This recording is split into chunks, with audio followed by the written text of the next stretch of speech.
আমাদের দেশের অবস্থাটা ভালো না আসলে। কিছু হলেই যে আমরা রাজনৈতিক রং লাগাই, এতে করে যেটা হয়, বাংলাদেশের মানুষ যেভাবে একটা হত্যাকাণ্ডের ঘটনায় কষ্ট পেয়েছে, এটাকে মনে হচ্ছিল কিছু কিছু রাজনৈতিক দল উৎসব করছে, উল্লাস করছে। এই যে রাজনৈতিকভাবে ব্যবহার করার একটা প্রবণতা, এর ফলে সত্যিকারের আসামিরা ধরা পড়ে না, এবং ভুক্তভোগীর যে কান্না, সেই কান্না রাজনৈতিক ভাষায় রূপান্তরিত হয়ে একসময় রাজনৈতিক ইস্যুর সাথে সাথে হারিয়ে যায়। আজকে ময়মনসিংহে ভালুকার ঘটনা আমি বলতেও পারবো না এখানে। ছোট ছোট দুটা বাচ্চা নারী, কিভাবে তাদেরকে জীবন শেষ করা হয়েছে, নিথর দেহ পড়ে আছে।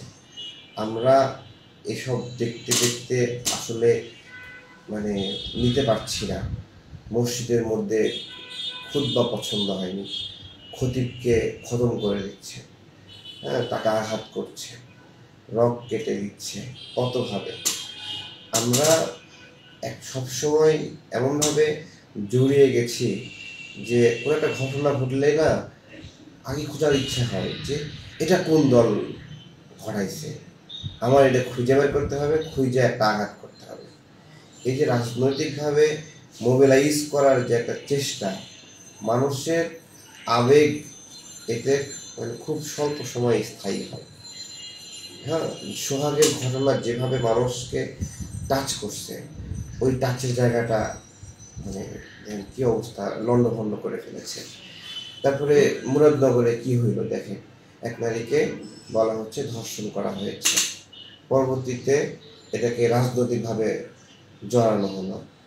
এমনভাবে জড়ানো হলো যে একটা রাজনৈতিক দলকে মনে হয় এই আজকে মাটির নিচে 70 হাত নিচে পুঁতে ফেলবে। পরবর্তীতে দেখা গেল সেই রাজনৈতিক দলের সে কোনো কর্মী না।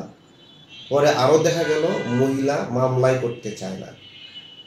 মহিলা তো মামলা করতে চায়ই না, শুধু তাই না, আরও জানলাম যে ছোট ভাই এবং বড় ভাই দুইজনের সাথেই পরকীয়া আছে মহিলা, এবং ছোট ভাই বড় ভাইয়ের কর দেওয়ার মতো এরকম করতেছে।